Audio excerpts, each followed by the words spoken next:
Avant d'aborder le 12e chapitre des Romains, souvenons-nous des 8 premiers chapitres de cette épître. Je pense que nous savons tous que les chapitres 9 et 11 sont une illustration ou une parenthèse dans cette lettre. Ils peuvent donc être placés entre crochets, permettant ainsi de sauter du chapitre 8e au 12e sans interruption. Si nous gardons en mémoire que ces chapitres sont une parenthèse et que nous passons du 8e chapitre au 12e, nous découvrirons le lien qui existe entre eux. Les 8 premiers chapitres des Romains traitent de 2 aspects de la vie chrétienne. La première section va du premier chapitre jusqu'au verset 12 du 5e chapitre et du verset 16 jusqu'à la fin du 8e chapitre.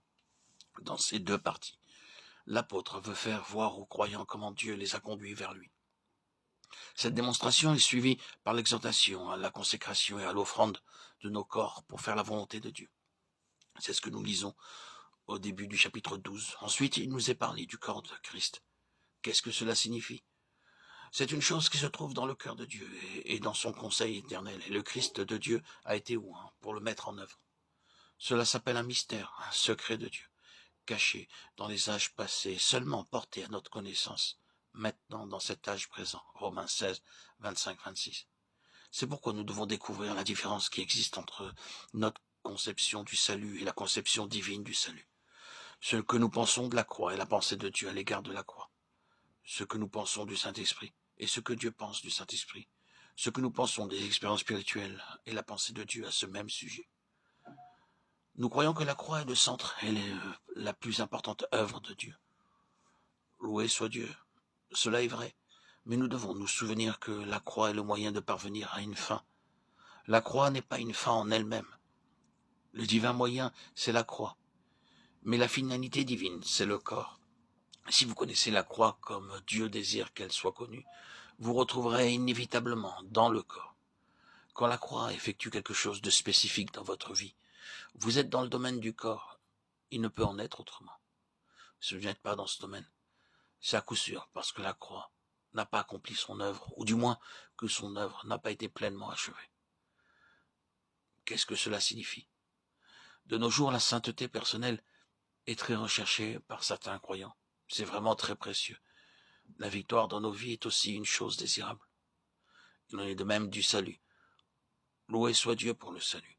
Loué soit-il pour le pardon de nos péchés, pour notre justification devant sa face et pour la délivrance de la puissance du péché.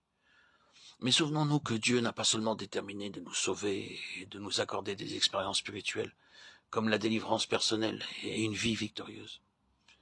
La sanctification personnelle et ainsi de suite, tout cela pour que nous soyons des centaines et des milliers de chrétiens individuels, des unités séparées, toutes pourvues d'un tel cœur pour Dieu.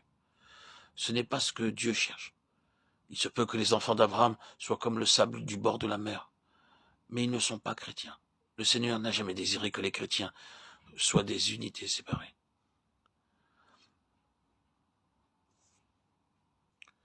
Je ne sais pas si vous avez vu cela ou non. Il est très facile d'en parler. Je pouvais le faire autrefois. Je suis honteux de confesser que durant des années, je pensais savoir ce qu'était la doctrine du corps, essayant même de la pratiquer, mais sans en voir la chose, la réalité. Lire un guide de voyage au sujet de Londres ne remplacera jamais une visite dans cette ville. Apprendre la cuisine dans un livre ne pourra pas remplacer la chaleur des fourneaux. De même, la connaissance de la doctrine du corps de Christ ne remplacera pas la vision. Toute la difficulté aujourd'hui réside dans cela. Nous pensons aux chrétiens en termes d'individus. Nous situons ces choses dans un contexte personnel, que ce soit pour la sanctification, la délivrance et la victoire.